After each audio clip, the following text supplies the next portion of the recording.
为了要甲这民众介绍讲这盐是安怎拍出来的，周南盐场甲嘉义县政府做伙出版一本册，叫做《盐味台湾》，希望互民众更较了解台湾拍盐的历史。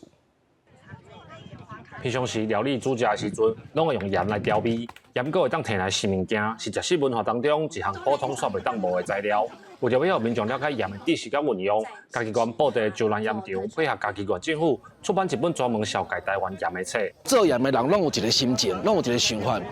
应该互大家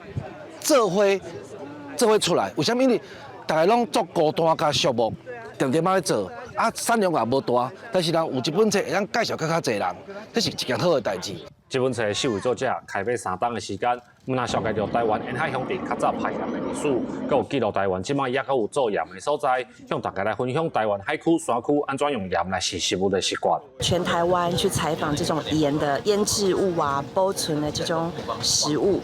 我觉得刚好记录了一寡老食物的故事，然后也记录了这些地方的一寡食材、甲人文的故事。盐的价值，伫阮遮有足侪种的产业，这个产业的价值，唔是干那一个农渔盐尔，所以阮透过这本册，要咱互咱的台湾甚至世界会当知影阮这个产业文化的价值。周南盐场的负责人，也是这本册作者蔡仲桥表示，因为嘉义县文化局的支持，才会当为嘉义县的布地做起点，写这本绍介台湾盐的册。希望这本册只是一个开始，会当透过册的内容，互愈来愈侪人来认捌台湾的盐。记者林慧婷，嘉义报道。